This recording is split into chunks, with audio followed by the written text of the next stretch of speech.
Yeah, this is only 250 pesos per piece. Hi guys, I'm just a visitor here, but in case you are visiting here in Dumaguete, this is actually 250 pesos only. But if I am going to charge you with service charge, it's plus 10% service charge if you order from me. Order it to me, guys. And if you're dropping to Dumaguete, contact a friend of ours. This is his shop. I am his What's the name of the shop? Ruben's Rose here in Dumaguete. It's 150 pesos only plus 10% service charge.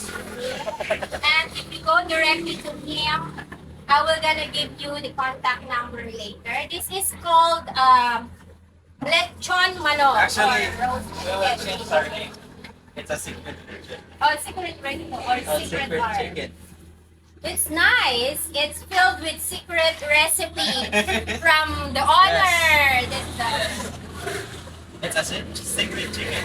Okay, so what's the secret of the chicken? Yeah, that's a secret.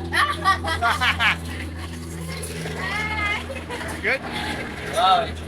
Did you take it? Properly?